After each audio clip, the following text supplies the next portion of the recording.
So it's my understanding that you are requesting or offering to stipulate to certain facts. Is that correct? Yes, sir. All right.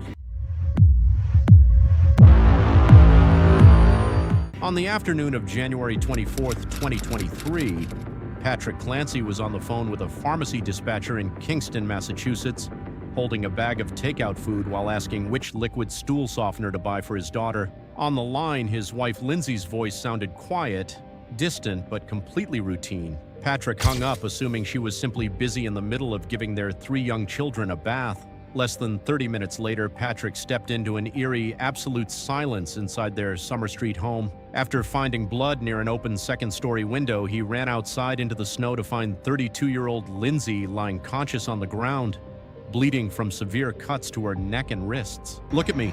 Say my name," Patrick pleaded on a frantic 911 call. "Where are the kids?" "In the basement," Lindsay replied. Leaving the phone line open as he descended the basement stairs, Patrick called out, "Guys?" Seconds later, his unscripted, agonizing screams filled the dispatch recording. Down in the playroom and office, Patrick discovered 5-year-old Cora, 3-year-old Dawson, and 8-month-old Callan lying face down on the floor. Around each of their necks, exercise resistance bands had been tied tightly into ligatures. "I can't wake them up," Patrick howled to dispatch. "She killed the kids." How does an ordinary suburban evening collapse into an unthinkable tragedy? And where does a justice system draw the line between a calculated act of murder and a mind completely overwhelmed by severe illness? The case of Lindsay Clancy is not a traditional true crime story. It contains no hidden double life, no secret criminal history, and no financial motive. By all public accounts, Lindsay was a dedicated labor and delivery nurse at Massachusetts General Hospital, a woman who spent her professional career guiding mothers through childbirth and her personal life, caring for 3 young children alongside her husband Patrick. Yet, within the span of roughly 40 minutes on January 24th, 2023, 5-year-old Cora, 3-year-old Dawson, and 8-month-old Callan Clancy were fatally strangled in the basement of their family home. While you might expect a crime of this magnitude to result in a swift, unanimous consensus on guilt or innocence, what happened next would only make things stranger and far more complex. The case immediately fractured public opinion, turning courtroom proceedings into a battleground between 2 fundamentally opposing views of human psychology. On one side stands a prosecution asserting meticulous premeditation, calculated timing, and extreme cruelty. On the other stands a defense team backed by an unprecedented wave of medical professionals and fellow nurses, arguing that Lindsay was a victim of severe postpartum psychosis and a catastrophic prescription-heavy medical failure that stripped her of all reason. This case stands as a rare, haunting examination of a mind in total collapse, where the facts of what occurred are undisputed, but the fundamental question of criminal responsibility remains fiercely contested. To understand how this household arrived at such a devastating juncture, one naturally looks to the beginning. However, in the public record surrounding Lindsay Clancy, the before period is characterized almost entirely by its absolute normalcy. Unlike many criminal cases where trial exhibits reveal childhood trauma, early behavioral red flags, or family instability, court filings and public records yield no documented history of early violence, legal trouble, or psychiatric hospitalization during Lindsay's formative years. Born Lindsay Musgrove, she grew up in Massachusetts, attending local public schools where acquaintances and childhood friends described her as warm, high-achieving, and deeply compassionate. Friends who submitted character references to the court during her arraignment noted that from a young age, Lindsay exhibited a strong, nurturing drive. She pursued a career in healthcare, eventually earning her nursing credentials and securing a position as a labor and delivery nurse at the prestigious Massachusetts General Hospital in Boston. Colleagues from Mass General would later describe her as an exemplary clinician, attentive, calm under pressure, and passionately devoted to the mothers and infants in her care. In her personal life, Lindsay met Patrick Clancy, a finance professional. Those who knew the couple described their relationship as remarkably stable and affectionate. According to written statements submitted by friends and family since the 6th grade, Patrick was considered the love of Lindsay's life. The couple married and built a life in Duxbury, an affluent suburb located about 35 miles south of Boston. By all external markers, their life inside the Summer Street home appeared picture perfect. The house was filled with evidence of a thriving family, playpens in the living room, toys in the kitchen, framed family photos lining the stairwell, and handwritten notes posted on the walls celebrating their children. Cora, their eldest daughter born in 2017, was described by family as bright and expressive. Dawson, born in 2018, was energetic and affectionate. According to statements from Patrick Clancy, both of Lindsay's first 2 pregnancies and postpartum periods were completely uneventful. There were no documented instances of severe postpartum depression, no psychiatric hospitalizations, and no safety concerns following the births of Cora or Dawson. Things started to change, however, after the birth of their 3rd child, Callan, in May 2022. While Lindsay's early social history contains no documented police interventions or behavioral warnings, her social interactions in the months leading up to January 2023 reveal a woman actively struggling and openly communicating about her declining mental health to her support network. According to court filings from her defense team, led by attorney Kevin Reddington, Lindsay's mental health began deteriorating rapidly in the autumn of 2022. Unlike perpetrators who conceal their internal states, Lindsay reached out to her husband, her parents, her friends, and online peer groups. She joined social media support groups for mothers, describing intense feelings of anxiety, persistent physical exhaustion, and prolonged insomnia. Her peers and fellow nurses at Mass General remained in close contact with her while she was on maternity leave. Dozens of these colleagues would later write letters to the court testifying to her character. They described a woman who adored her children, noting that during her pregnancies she was constantly seen smiling and rubbing her belly. None of her peers ever witnessed her display anger, resentment, or erratic behavior toward her children prior to late 2022. On October 25, 2022, approximately 3 months before the incident, Lindsay typed a personal note on her cell phone that revealed deep emotional friction. "I think I sort of resent my other children because they prevent me from treating Cal like my first baby, and I know that's not fair to them. I know that I was feeling so depressed last evening when Cora and Dawson came home from school. I want to feel love and connection with all of my kids."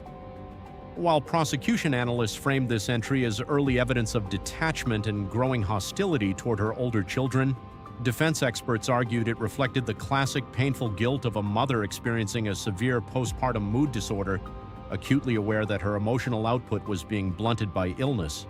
The timeline of the 3 months leading up to January 24, 2023, presents a bewildering, highly documented medical spiral. Following her self-reported decline after Callan's birth, Lindsay sought professional psychiatric evaluation. According to court records and a personal injury lawsuit later filed by the family against her medical providers, Lindsay was initially diagnosed with generalized anxiety disorder. Notably, an evaluation conducted at the Women and Infant Center for Women's Behavioral Health in Providence, Rhode Island, on December 20, 2022, concluded that she did not meet the clinical criteria for postpartum depression at that time. Despite this, Lindsay was experiencing severe, continuous insomnia and overwhelming internal distress. Over the course of just 4 months, between October 2022 and January 2023, medical providers placed Lindsay on an extraordinary sequence of psychiatric medications. Her defense team produced records showing she was prescribed as many as 12 to 13 different drugs in rapid succession. According to defense filings, these medications were constantly being initiated, dosage adjusted, or discontinued. Lindsay kept meticulous daily logs in notebooks and on her phone, documenting the severe side effects she experienced with each change: emotional numbness, worsening depression, and a persistent zombie-like state. Her husband, Patrick, observed these changes with growing horror.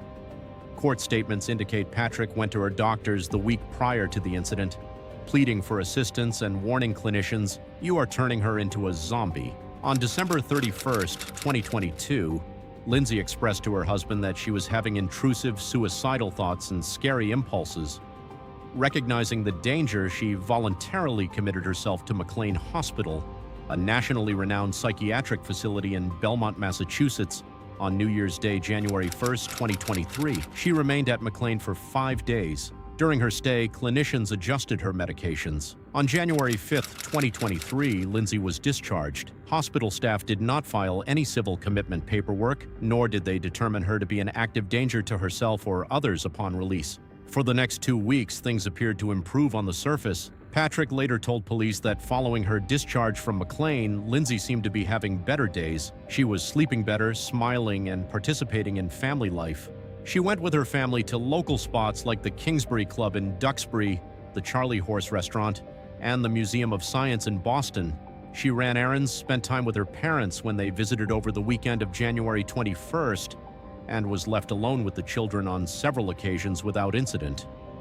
When Patrick asked her in mid-January if she was still having scary thoughts, Lindsay replied that she was not. On Sunday, January 22nd, Lindsay's mother texted her following a weekend visit, writing, "Enjoyed seeing everyone this weekend. Nice to see you doing better."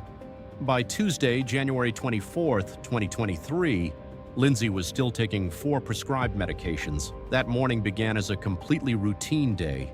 In the morning, Lindsay took 5-year-old Cora to a scheduled pediatrician appointment. Medical staff, receptionists, and the attending physician later told investigators that Lindsay's demeanor was entirely normal, pleasant, and unremarkably cooperative. Upon returning home, she took Cora and 3-year-old Dawson outside into the snow. They built a snowman together in the yard. Lindsay snapped photos of the children playing and texted them to her mother and her husband, with no indication of distress. Surveillance footage shows Patrick inside the Kingston CVS at 5:32 p.m. Unsure of which exact medication to select, Patrick called Lindsay at 5:33 p.m. She did not answer. 1 minute later, at 5:34 p.m., Lindsay called him back.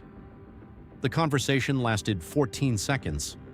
Patrick later testified that Lindsay sounded completely normal, though she briefly sounded as if she was in the middle of something. He purchased the Pedialax at 5:37 p.m. and drove to 3V, arriving at 5:54 p.m. to pick up the food.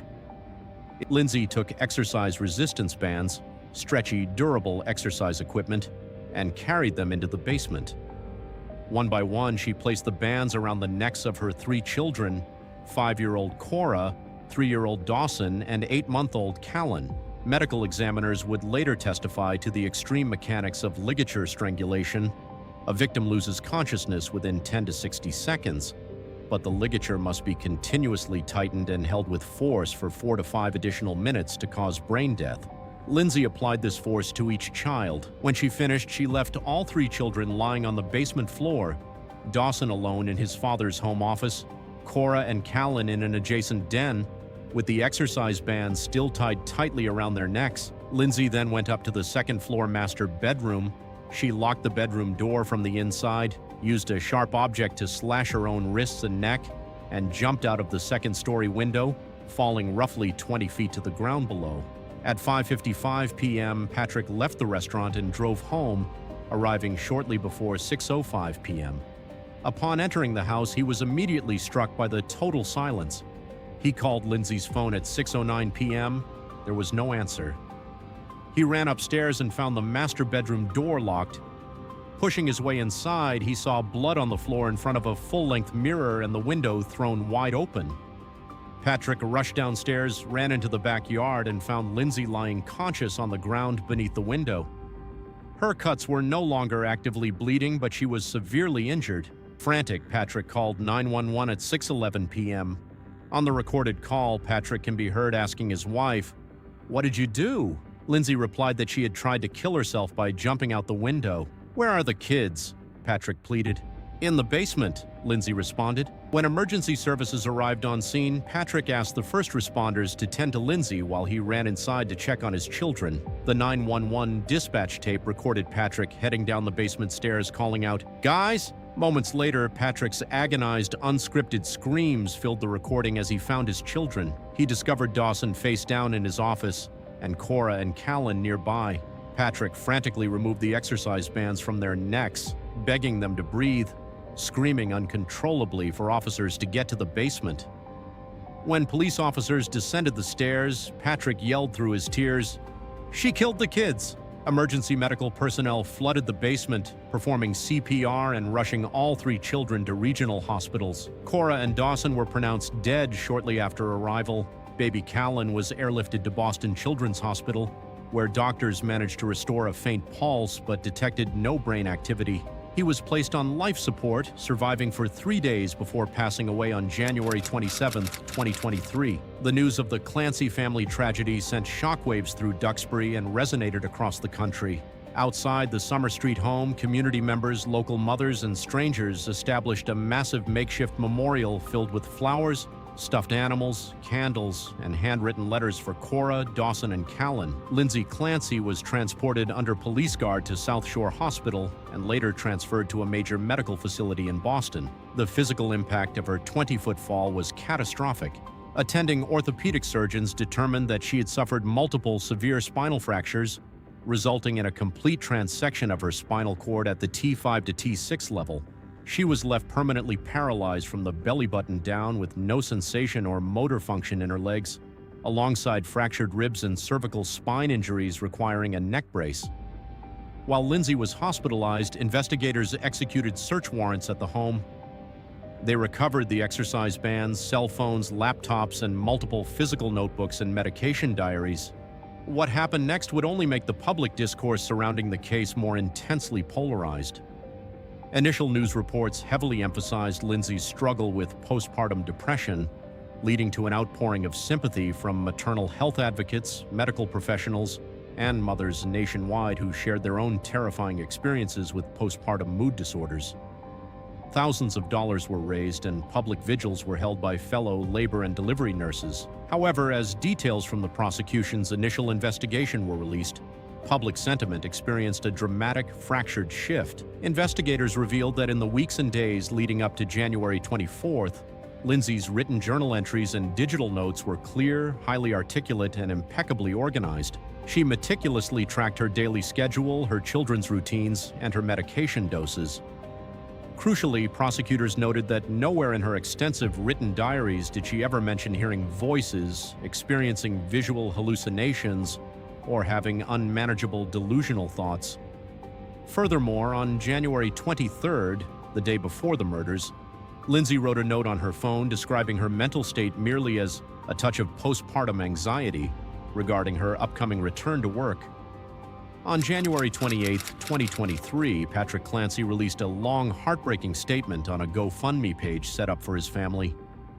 In a rare display of public grace that stunned many observers, Patrick explicitly stated that he had forgiven his wife. "I want to ask all of you to find it deep within yourselves to forgive Lindsay, as I have. The real Lindsay was generously loving and caring towards everybody. All I wish for her now is that she can somehow find peace." Patrick spoke eloquently of his children, describing Cora's infectious laugh, Dawson's gentle nature, and Callan's easy smile, maintaining that the woman who committed the act was not the real Lindsay but the result of a devastating medical condition.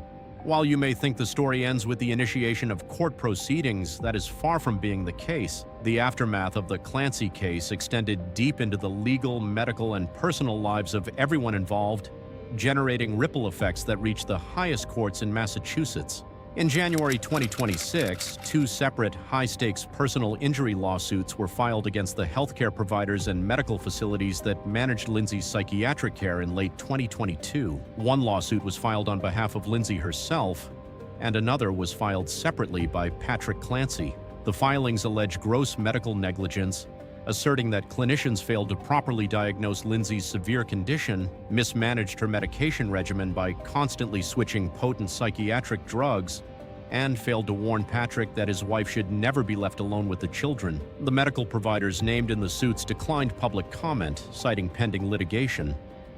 In her personal life, the long-term aftermath brought quiet, painful transitions.